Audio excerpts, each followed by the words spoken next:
오늘은 말씀을 열면서 이렇게 인사하면 좋겠습니다. 손을 꼭 잡아 주시고요. 그리고 벌써 잡지 마시고 하이파이브도 하시고, 또 혼자 인사하고 싶은 분들은 마음을 다독이면서 위하여 이렇게 인사해 보는 겁니다. 우리 해볼까요? 시작. 위하여. 네, 시온이 제일 적극적입니다. 무언가 잔을 들고 외쳐야 될 것 같은 말입니다. 위하여, 이 말은요. 연말이 되고 또 직장 생활을 하시는 분들은 건배사, 이 위하여에 대해서 많이 들어보셨을 것입니다. 그런데 사실 이 위하여라는 말은 건배사로 치부하기에는 너무 아까운 말입니다. 이 위한다라는 말은 성경에서 하나님의 마음을 대변할 때 이 위한다라는 말을 쓰기 때문입니다. 우리 로마서 8장 31절로 32절 말씀인데요. 우리 함께 말씀을 보도록 할까요?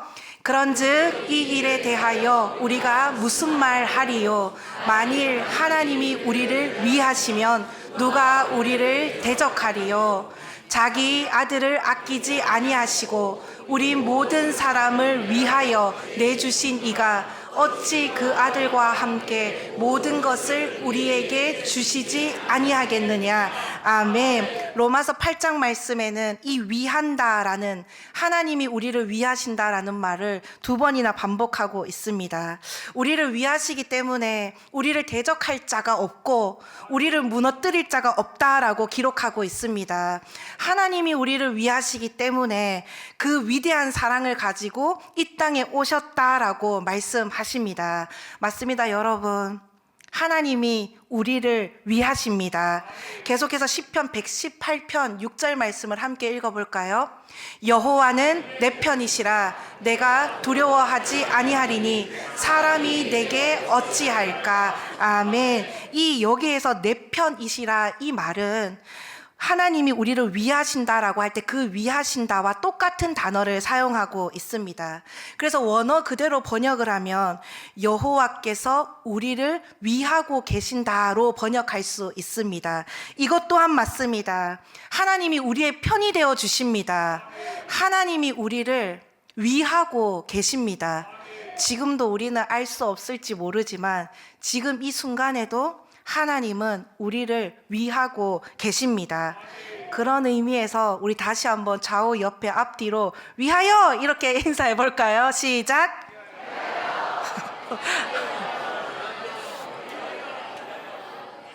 아멘. 하나님이 우리를 위하고 계십니다. 우리가 지금 서로 위하여라고 인사하고 스스로에게도 다독이면서 위하여라고 이야기를 했지만, 사실 일상생활에서 우리 한 해를 돌아보면 하나님의 부재에 대해서 느낀 날이 얼마나 많은 줄 모릅니다. 여러분, 올 한 해 어떠셨습니까? 하나님과 동행한다라고 늘 생각은 하고 있었지만 우리의 시간 나날들을 살펴보면 하나님의 깊은 부재 속에 있었던 날이 참으로 많았다, 그렇게 생각이 듭니다. 하나님이 우리를 위하신다라고 알고 있고 하나님이 우리를 사랑하신다라고 알고 있지만, 또 그 사랑을 인하여서 이 땅에 오셨다라는 것도 알고 있지만, 우리 일상생활에서 일어나는 그 어려움은 언제나 그 사랑의 방법에 대해서 참으로 이해하기 어렵게 만듭니다. 하나님의 사랑은 진짜 이해할 수 없고, 사람의 말로는 하늘을 두루마기 삼고 바다를 먹물 삼아도 알 수 없는 것이 그 하나님의 사랑입니다. 우리 요한복음 11장 말씀에 보면 이렇게 이해할 수 없는 하나님의 사랑에 대해서 기록하고 있습니다. 말씀을 천천히 처음부터 한번 살펴볼까요? 요한복음 11장 1절로 2절의 말씀입니다. 우리 함께 볼까요? 어떤 병자가 있으니 이는 마리아와 그 자매 마르다의 마을 베다니에 사는 나사로라. 이 마리아는 향유를 주께 붓고 머리털로 주의 발을 닦던 자요, 병든 나사로는 그의 오라버니더라. 아멘. 나사로, 마르다, 마리아, 이 삼남매가 있음을 소개하면서 나사로가 병들었음을 이야기하며 이 말씀이 시작되고 있습니다. 근데 사실 병들었다라고 했지만 죽을 고비에 지금 놓여져 있다라는 것으로 이 본문 전체를 보면 알 수 있는데요.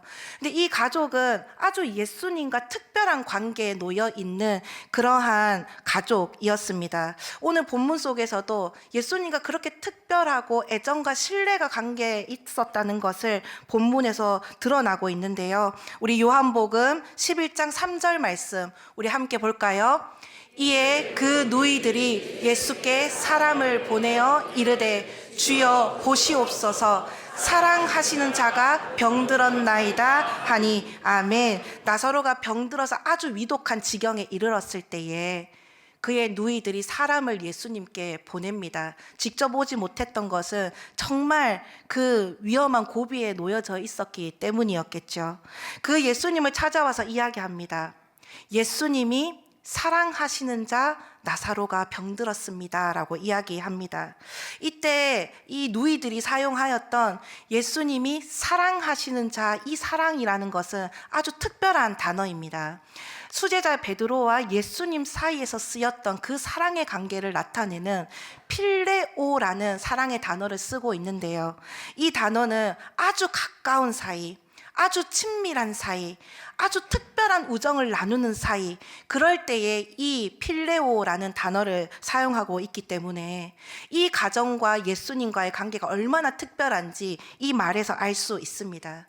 그러니까 11장 3절 말씀을 보면 다른 말로 표현을 하자면 예수님의 가장 가깝고도 특별하면서도 아주 깊은 애정이 있는 그 나사로가 이제 죽을 고비에 있습니다 라는 말과 동일하다는 말입니다.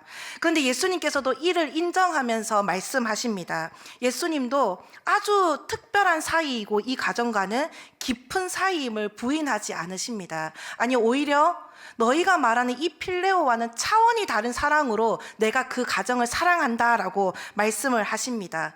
그들이 생각한 것보다 더 크고 더 놀랍고 아주 특별한 사랑으로 사랑하고 있음을 예수님께서 말씀을 하시는데요. 우리 요한복음 11장 5절 말씀입니다. 우리 함께 볼까요? 예수께서 본래 마르다와 그 동생과 나사로를 사랑하시더니 아멘. 우리 색깔 있는 부분만 한번 이어서 읽어볼까요? 본래 사랑하시더니 아멘. 두 자매는 그저 깊은 우정의 관계, 특별한 사이, 가까운 사람, 이 정도의 필레오라는 단어를 사용했지만 아니요, 예수님은 그것으로 만족하지 못했습니다. 그것을 뛰어넘는 이 가족을 얼마나 사랑하는지 예수님께서 말씀하시는데요. 이때 썼던 단어가 아가페라는, 아가파오라는 단어를 쓰고 있습니다. 본래 사랑했다 이 말을 번역하면 아가페라는 단어인데요. 내가 무조건적으로 사랑한다. 내가 생명 다해 사랑한다. 내가 죽을 만큼 그 가정을 사랑한다. 이 단어를 바로 예수님께서 직접 쓰시면서 이 가족이 얼마나 특별한지 말씀하십니다. 임신한 분들을 옆에서 종종 보면 참으로 놀랍다라는 생각을 합니다. 이미 형체가 생기기 전부터 그 뱃속의 아기를 위해서 생명을 다할 것이고 존재 자체를 다할 것이고 무조건 사랑하기로 작정하지 않습니까? 그런 것처럼 이렇게 여기서 쓰인 그 아가페라는 단어는 존재 자체를 사랑하는 그 단어를 예수님께서 사용하셨다라는 것입니다. 예수님이 삼남매를 향한 사랑이 바로 이러한 사랑이고 그리고 본래 사랑하는 것이라고 말씀하십니다. 그러면 여러분, 이 이후에 일어날 일들이 물 보듯 뻔하지 않습니까? 당장이라도 죽을 위기에 처해 있는 그 나사로를 향해서 달려가는 것이 당연한 일일 것입니다. 지금 여러분들이 이 예배 보는 와중에 가족 중에 갑자기 누가 죽을 위기에 놓였고 갑자기 큰 사고를 당했다라는 소식을 들었다라고 가정해 봅시다. 여기에서 이렇게 평온하게 예배를 드릴 수 있는 사람이 누가 있겠습니까? 당장이라도 자기 짐을 싸서 내 가족에게로 달려가는 것이 그 아가페의 사랑이지 않겠습니까? 가장 좋은 약을 찾을 것 같아요. 가장 좋은 병원을 찾을 것 같습니다. 서울에서 가장 이 나라에서 가장 용하다라는 의사와 병원을 알아보지 않겠습니까? 서울이 멀다 한들 그 거리가 무슨 상관이 있겠습니까? 그것이 바로 이 존재 자체를 사랑하는 이 아가페일 것 같습니다. 그런데 성경은 그렇게 이야기하지 않고 있다라는 겁니다. 우리 요한복음 11장 6절 말씀인데요. 우리 함께 읽어볼까요? 나사로가 병들었다 함을 들으시고 그 계시던 곳에 이틀을 더 유하시고, 아멘. 당장이라도 즉시라도 달려가는 것이 이 아가페의 사랑인데 예수님은 그렇게 하지 않으셨다라는 겁니다. 이해할 수 없는 그 예수님의 사랑의 방법입니다. 삼남매가 말하는 그 필레오보다는 말할 수 없는 그 사랑으로 사랑한다고 말씀하신 분이 예수님이십니다. 생명을 아끼지 않고 내가 아가페의 사랑으로 사랑한다고 하신 분이 예수님입니다. 그런데 누가 그렇게 하라고 강요했습니까? 그렇게 말한 분이, 본래 사랑한다라고 말한 분이 바로 예수님입니다. 그런데 본래 사랑한다고 하셨지만 예수님께서는 그 사랑의 행위와는 좀 다른 것 같은 그러한 선택을 하십니다. 자기가 계신 곳에서 이틀을 더 유하시는 그러한 선택을 하게 되십니다. 우리가 종종 삶에서 겪고 있는 일들이 이것과 같다라는 생각이 들었습니다. 여러분, 12월 첫째고요. 올 한 해 어떻게 보내왔습니까? 예수님이 우리를 사랑한다고 하시는데 현실은 전혀 그것을 느낄 수 없는 나날들이 있었습니다. 예수님이 우리를 죽기까지 사랑한다고 우리가 들어왔고 믿어왔지만 열심히 기도했는데 우리의 삶의 문제들은 아무런 변화가 없는 그러한 나날들이 있었습니다. 예수님이 우리를 생명 다해 사랑하고 죽기까지 사랑한다라고 그렇게 먼저 말씀하셨지만 최선을 다해서 봉사하고 기도의 자리를 섬기고 내가 있는 자리에서 정말 열심으로 나아갔지만 내 삶에 오히려 상처와 어려움만 있었던 나날들이 있었을 때가 있었습니다. 마치 죽음의 위기에 있었지만 바로 오시지 않고 예수님이 계시지 않은 것 같은 이틀과 같은 날들이 우리 모두에게 있었다라는 뜻입니다.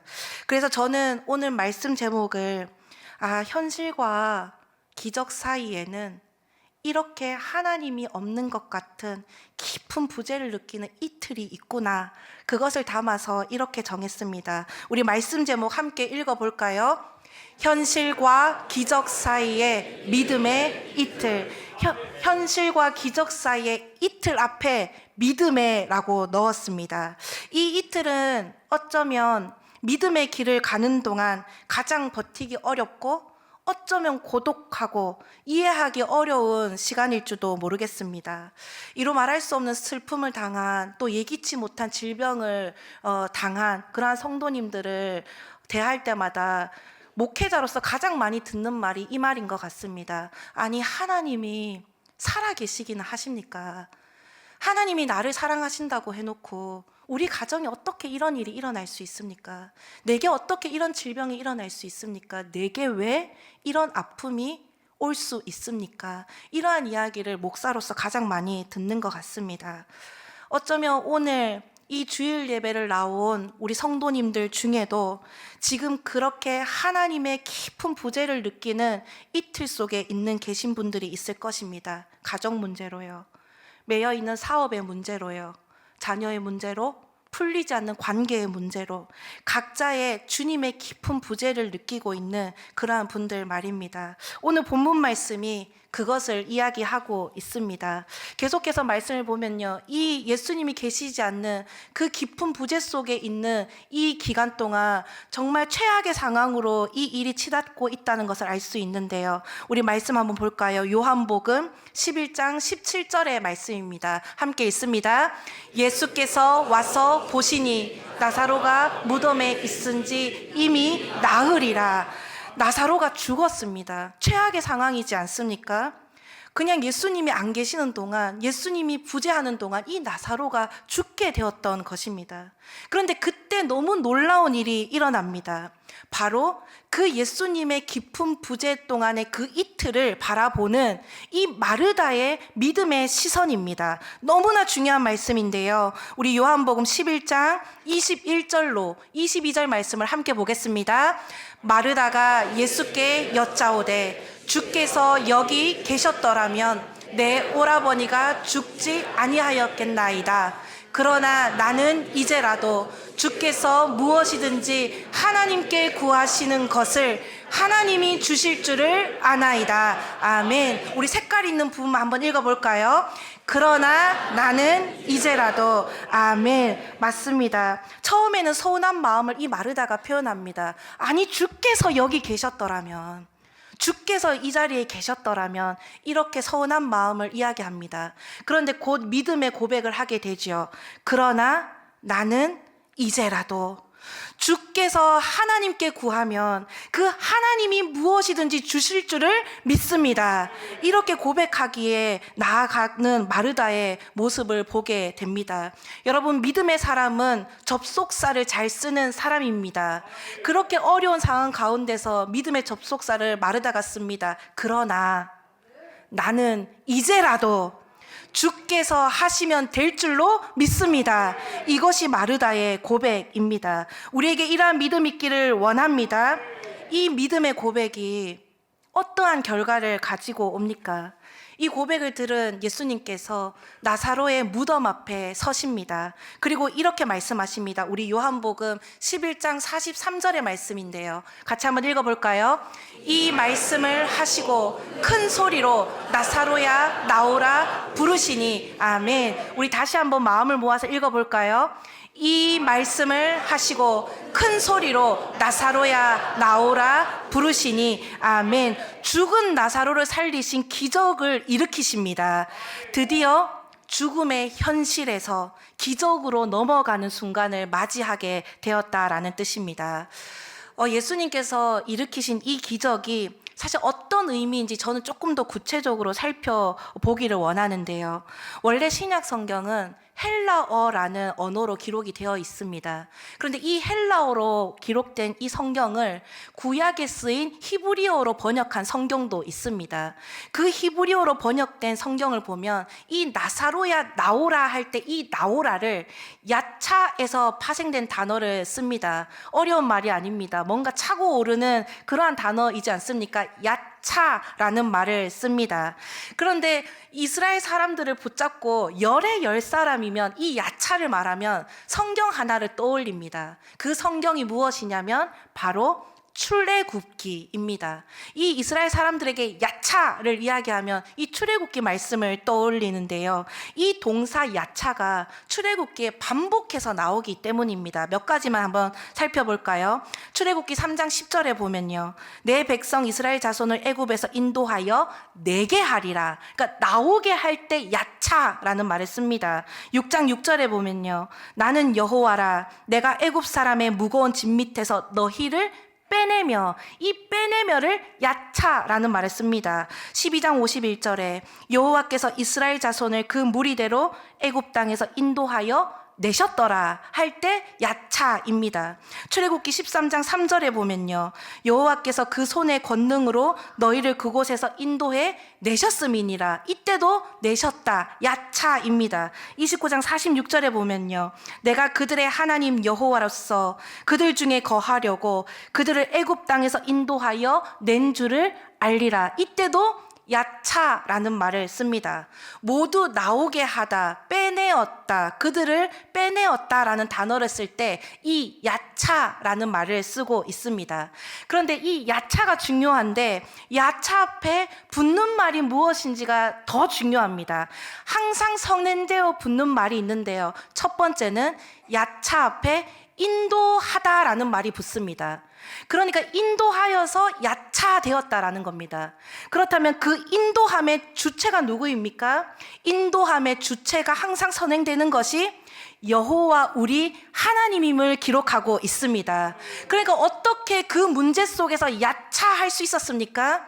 하나님이 주체가 되어서 직접 개입하시고 그들을 인도하였다라고 기록하고 있습니다. 다시 말해 이것은 출애굽기에서 무엇을 뜻하고 있습니까? 그들이 애굽 땅에서 종되었을 때에, 노예로 있었을 때에, 깊은 환란과 고통 속에 눈물 흘릴 때에 하나님께서 주체가 되셔서 직접 개입하시고 그곳에서 나오게 하셨다라는 뜻입니다. 오늘 이것이 본문에서 말하는 기적의 의미입니다. 출애굽기에서 이 야차의 의미는요, 하나님께서 직접 손을 넣어서 끄집어내시고 하나님께서 직접 개입하시고 하나님이 직접 움직이셨다라는 데서 이 야차라는 말을 쓰고 있습니다. 그런데 이 야차가 이 나사로에게도 쓰이고 있다라는 사실입니다. 그러니 오늘 본문 말씀에서는 이 야차를 어떻게 이해할 수 있을까요? 먼저 예수님께서 주체가 되십니다. 예수님께서 주체가 되셔서 그 무덤, 그 문제의 자리, 죽음의 자리 앞까지 예수님께서 직접 오셨음을 의미하십니다. 예수님께서 직접 가로막혀 있던 그 문제, 그 돌을 옮기셨음을 의미합니다.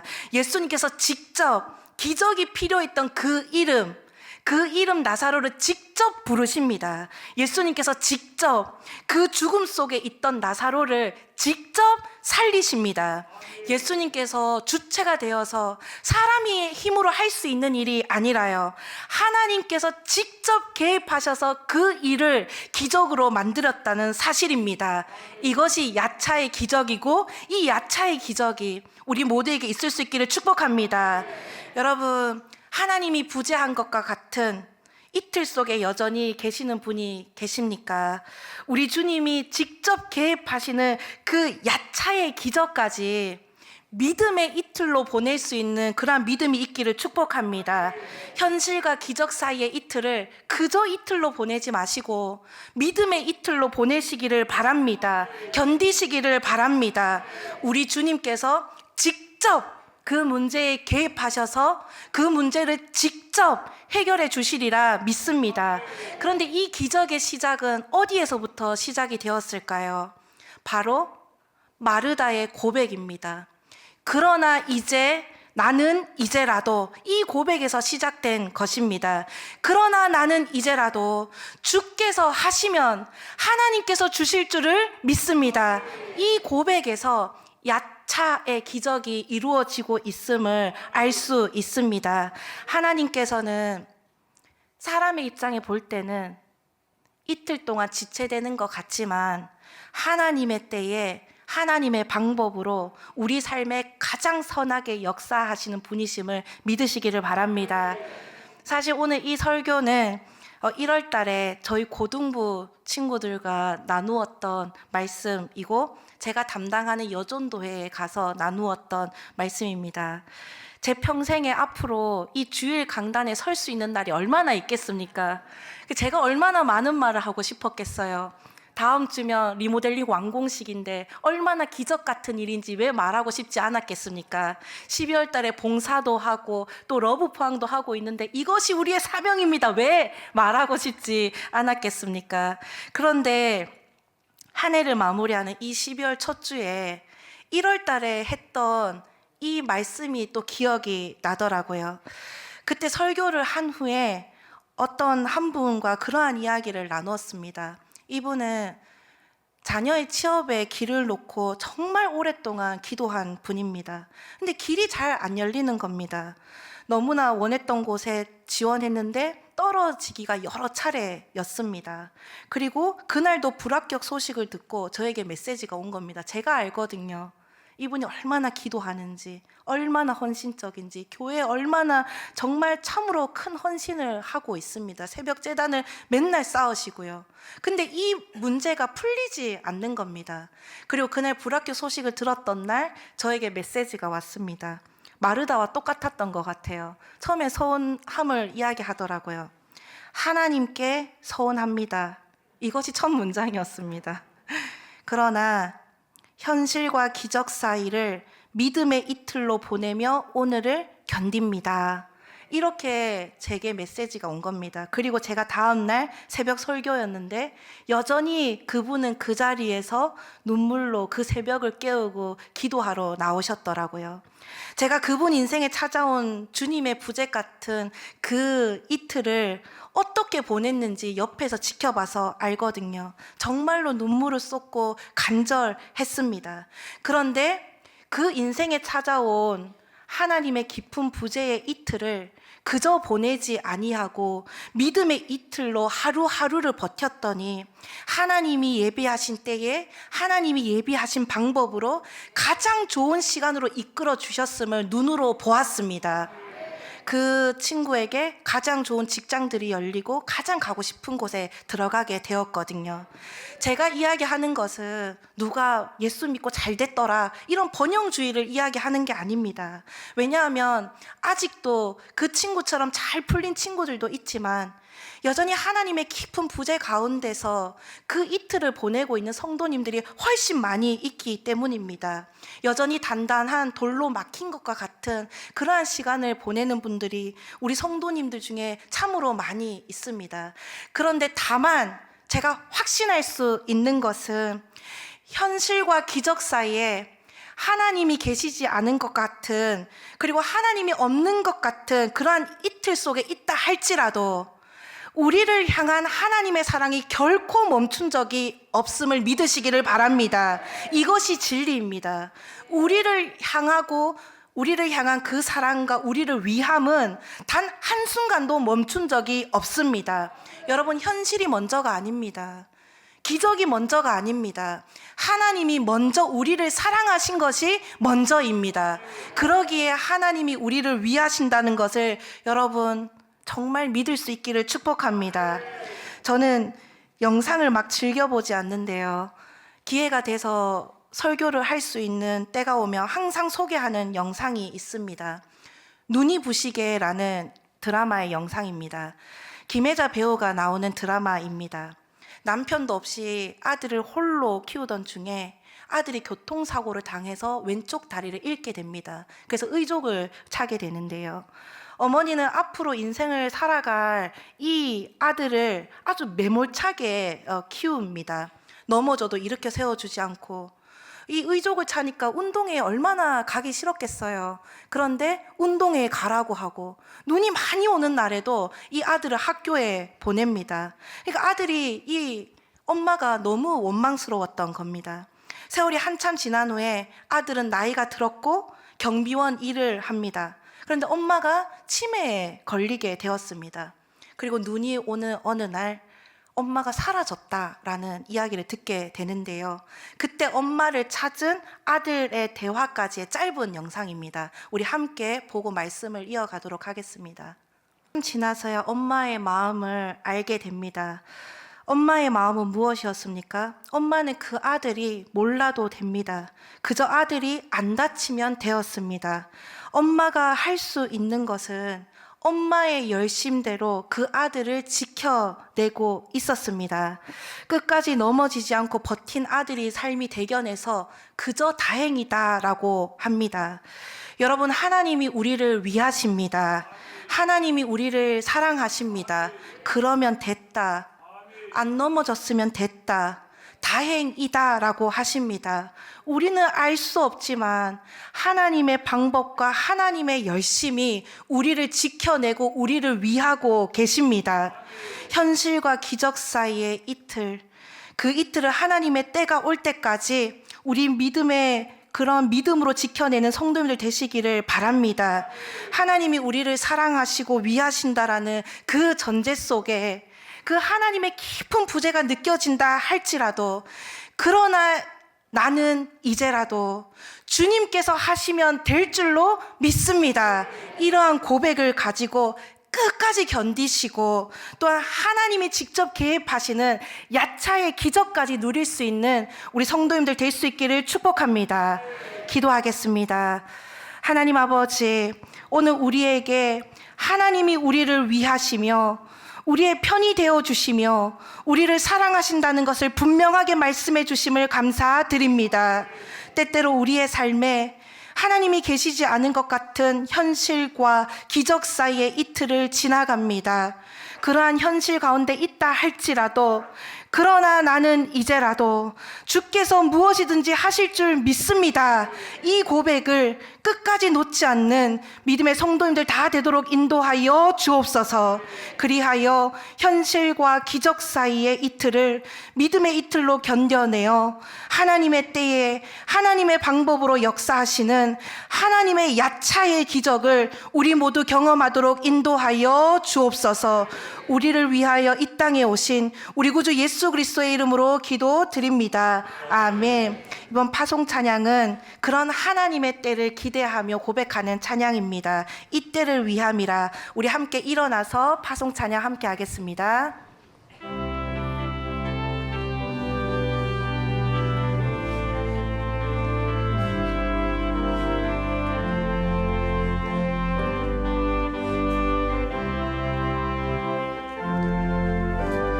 기댈 곳 없는 연약한 인생 안에 작은 믿음 주께서 심으셨네. 고난을 겪는 자녀로 빚으시네.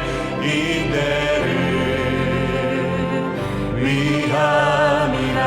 고된 시간을 주신 이유 있으니, 모든 시간을 주신 이유 있으니 이 시련의 끝을 묻지 않으리.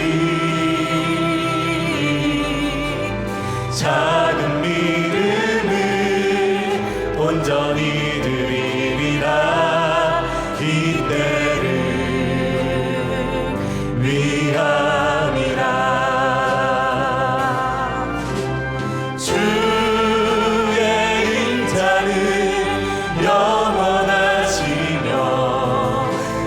선하심 신실하시네. 크신 자비로 날 덮으시며 예수 흔적만 남게 하소서. 여전히 벅찬 인생의 시간에도 이제 나는 헤매이지 않으리. 십자가 사랑 구원하신 그 은혜 예수를 여전히 벅찬 인생의 시간에도 여전히 벅찬 인생의 시간에도 이제 나는 헤매이지 않으리. 십자가 사랑